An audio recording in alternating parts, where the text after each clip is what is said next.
Hello everyone. कल हम लोगों ने जो चैप्टर 1 है क्लास 7th का the day the river spoke उसको कंप्लीट किया था। आज हम लोग उसी चैप्टर की बैक एक्सरसाइज करेंगे। आई होप आप लोगों को चैप्टर अच्छे से समझ आया है चिल्ड्रन, राइट? तो let's come to the exercise now without wasting any time. So the question 1 says, read the extract given below and answer the questions that follow. You shouldn't cry, you know, the voice went on. And you really shouldn't be scared when you have been coming here to see me every day. Well, almost every day. She was puzzled. It was such a voice like the river. It couldn't be the river.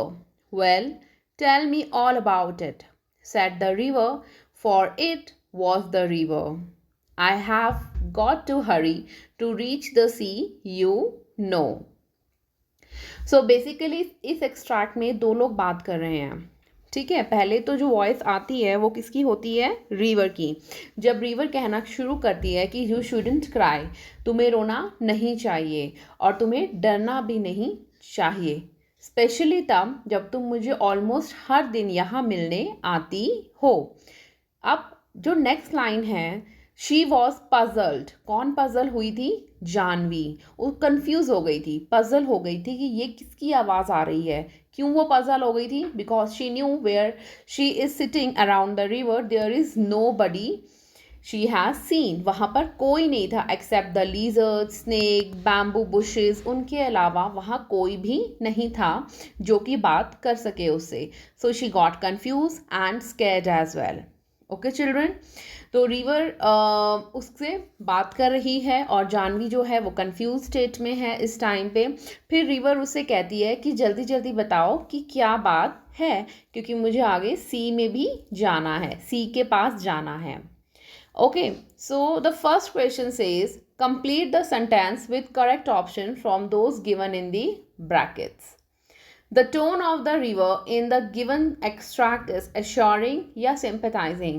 जो इस extract में river बात कर रही है, जिस तरीके से वो बात कर रही है, वो tone कैसा है river का? assuring या sympathizing? Obviously it's sympathizing. वो उसको sympathy दे रही है। किसको? जानवी को। Select a phrase from the extract which shows that Janvi was a frequent visitor to the spot. अब अपने इस एक्सट्रैक्ट में से एक ऐसी लाइन पिक करो जिससे पता चले कि जानवी वहाँ ऑलमोस्ट डेली आती थी, फ्रीक्वेंट विजिटर थी उस रिवर स्पॉट की। वो कहाँ पर है लाइन? जब you shouldn't cry, you know, the voice went on, and you really shouldn't be scared when you have been coming here to see me every day. तो वो लाइन कौन सी है? And you really shouldn't be scared, और तुम्हें सचमुच में डरना नहीं चाहिए। When you have been coming here to see me every day, well, almost every day. So this is the exact line from and to the day. ठीक है, inverted commas में इसको आप लिखोगे। Choose the correct option to complete the sentence. अब इसमें से एक ऑप्शन कंप्लीट करो जो आपके सेंटेंस को कंप्लीट करे।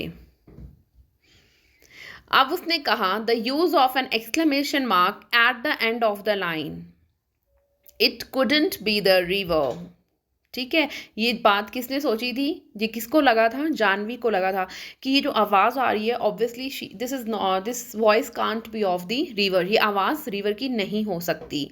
तो ये जो आवाज़ मतलब ये जो उसकी सोच थी, ये एक्साइटमेंट नहीं थी, हेजिटेशन नहीं थी, इरिटेशन भी नहीं थी, बट दिस वॉज डिसबिलीफ, क्योंकि उसे यकीन ही नहीं हो रहा था कि रिवर भी बोल सकती है। So this expresses disbelief of Janvi, right? So आपके मैंने क्वेश्चन 1 के तीनों पार्ट्स बता दिए हैं।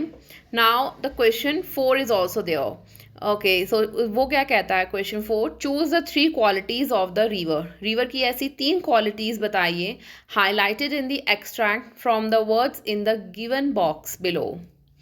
Affectionate, forgiving, thoughtful, impatient, kind hearted. River की 3 क्वालिटीज, पहले तो वो अफेक्शनेट थी, मतलब उसके अंदर प्यार था, हमदर्दी थी।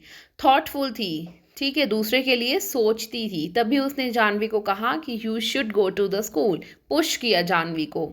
और काइंड हार्टेड थी, यानी कि दयालु थी। ठीक है, so these are the 3 qualities of the river.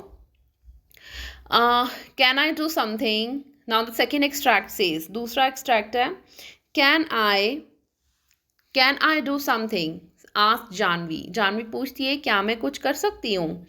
Well it's up to you said the river. River बोली कि ये तुम्हारे ऊपर है। Seems to me little girls can do as much as little boys. उसने कहा कि मेरे को तो ऐसा लगता है कि जो छोटी लड़कियां कर सकती हैं वो छोटे लड़के भी कर सकते हैं।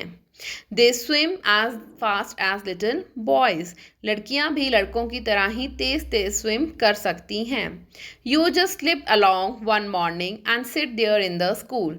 तुम एक दिन चुपचाप स्कूल चली जाओ और वहाँ जाकर बैठ जाओ। And listen to the work and listen to what's going on, और फिर सुनो कि वहाँ क्या चल रहा है। And maybe the teacher will let you stay, और हो सकता है कि टीचर तुमको वहाँ बैठने दे। It couldn't, gasp Janvi. Janvi बोली कि ऐसा नहीं हो सकता। I couldn't, they scare me, they had chase me out. Janvi क्या बोली? I couldn't, gasp Janvi. वो कहती है कि मैं नहीं जा सकती, मैं स्कूल नहीं जा सकती चुपचाप। क्यों? क्योंकि मुझे डर लगता है वो लोग मुझे बाहर निकाल देंगे। अब उसने कहा है आगे, ये आपका एक्सट्रैक्ट है, राइट? और इसके बेसिस पे आपको अगेन 4 क्वेश्चंस हैं जो करने हैं। Children, this kind of extracts do come in the exam. तो इनको करने का बेस्ट तरीका यही है कि आप चैप्टर रीडिंग अच्छे से करो, चैप्टर की 1 बाय 1 जो लाइन है उसको अच्छे से अंडरस्टैंड करो कि कौन सी लाइन किसने कही है, किससे कही है।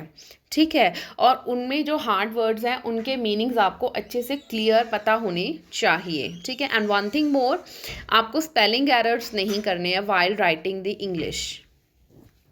Okay, so coming back to the question, complete the sentence with an appropriate reason. According to the river, there was no difference between girls and boys.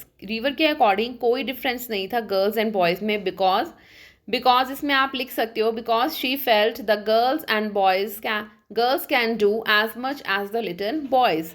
उसने फ्रेज भी इसके बारे में एक बोली थी, आप उसको एज इट इज़ लिख सकते हो, they swim as fast as little boys. So ये वो फ्रेज है और ये आई होप ये आपको समझ में आ गया। According to the river there was no difference between girls and boys because the little girls can do as much as little boys, they swim as fast as little boys, right? So this is the answer to your first point.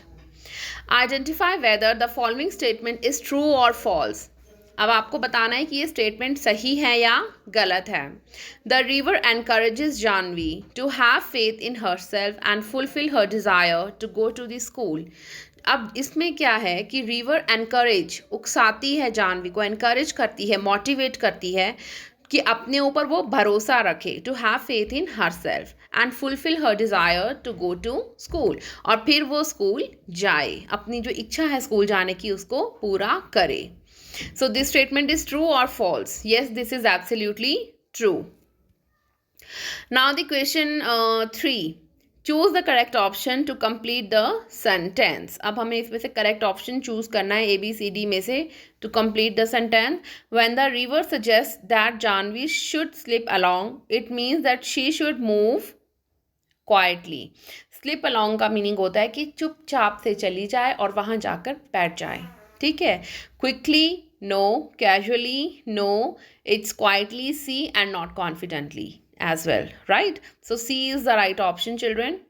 Now the question number 4 is, what does the repetition of the phrase I couldn't tell us? अब यहाँ पर बार बार ना एक phrase repeat हुआ है जो जानवी के context में हुआ है, जानवी ने किया है कि I couldn't guess Janvi, I couldn't, they scare me, they chase me out। ना उसने कहा है कि इस फ्रेज के बार बार रिपीट होने से हमें क्या समझ में आता है।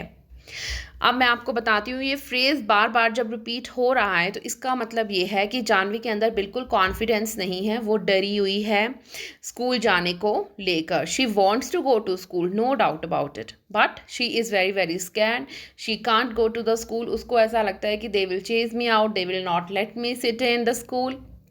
Okay, so this shows the lack of confidence within the Janvi.